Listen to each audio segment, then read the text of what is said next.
tu vas en reconnaître un autre là. Et là, je vais mettre en avant un artisan d'art, un maître d'art, je te le disais tout à l'heure. Ils ne sont pas nombreux, hein. On n'en compte qu'une centaine en France.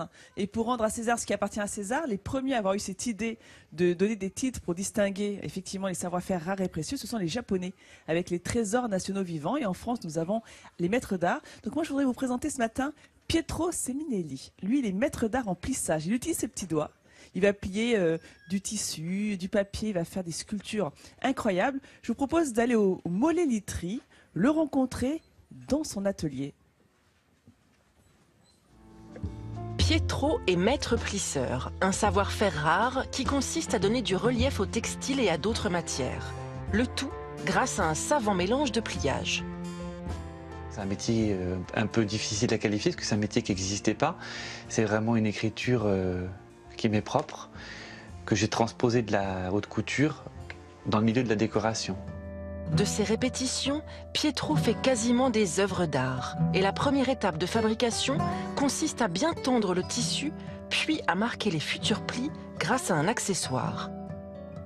Alors là, j'utilise un outil qui n'a rien à voir avec le textile. C'est un outil de modeleur qui me sert de plioir en fait pour marquer mes tissus. Pour élever le pliage au rang d'art, il faut de la délicatesse et un sacré tour de main.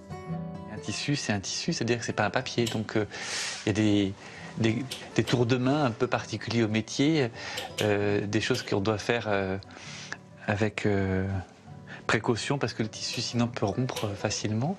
Donc il y a des points mains, il y a beaucoup de... Oui, il faut être aussi un peu délicat dans ce qu'on fait.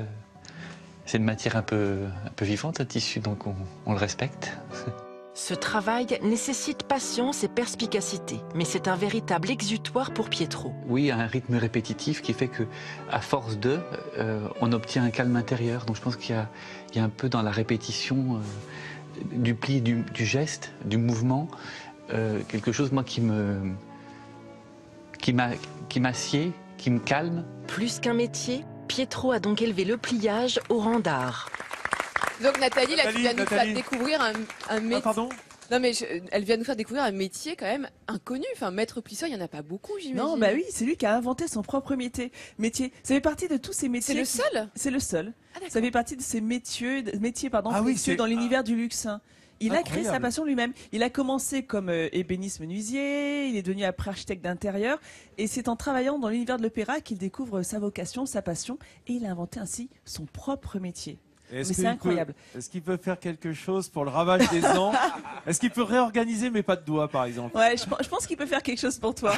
On est parti on est parti le filmer aussi, bah voilà, là dans son atelier en train de préparer la prochaine exposition. Et là encore, vous allez voir, il travaille aussi bien des tableaux. Donc là, c'est le travail du papier craft noir qui va peindre avec des couleurs or, argent pour faire justement ressortir ce noir intense. Et donc, il fait aussi bien donc des tableaux, des cadres que le travail du textile. Il travaille pour les plus grands, hein. Yamamoto, là, je crois que c'était pour Yamamoto. Ça va être d'ailleurs exposé à Tokyo très bientôt, hein, du 11 septembre à fin novembre 2017. Il travaille aussi pour Jean-Paul Gaultier, pour Chanel, enfin tous les plus grands Bosch, j'allais dire, travaillent avec lui. Et en fait, Pietro Seminelli, ce qu'il aime, c'est concevoir ses créations comme une seconde peau protectrice ou défensive. C'est la raison pour laquelle on retrouve toujours ces parures, ces armures dans son travail. Et peut-être que ça pourrait inspirer. Mais oui. Jean Blaise. C'est un très très beau. Je ne le connaissais pas. C'est magnifique. Hein. C'est vraiment un artiste. C'est au-delà d'un styliste ou d'un artisan, je crois. C'est exactement ça. Ouais. Et à travers son talent, eh bien, il fait rayonner le savoir-faire français à travers le monde. Tu voulais dire quelque chose, Guillaume? Oui, le travail du plissé qu'on a retrouvé dans la mode tout de même chez des grandes créatrices autrefois, chez Madame Gray ou chez Vionnet. Donc ça a existé autrefois et c'est formidable de voir que ça revient. C'est un travail de précision et d'excellence. Et effectivement, tu le disais, Issei Miyake, c'est aussi un des papes oui, c'est vrai, du tu as raison de le plissé. préciser. Parce que quand on pense plissage, on pense beaucoup japonais. Hein. Absolument. On voit énormément L'art de l'origami. Et il a fait tout un travail autour de l'univers du kimono pour justement la prochaine exposition au Japon. Et je l'embrasse. On a eu l'occasion de le recevoir il y a très longtemps dans cette émission et c'est toujours un plaisir de parler de son travail. Eh ben moi aussi je l'embrasse. Voilà, si tu veux savoir. Parce que j'embrasse l'art, moi. Je suis comme ça. Merci Nathalie Schrein-Guillermin.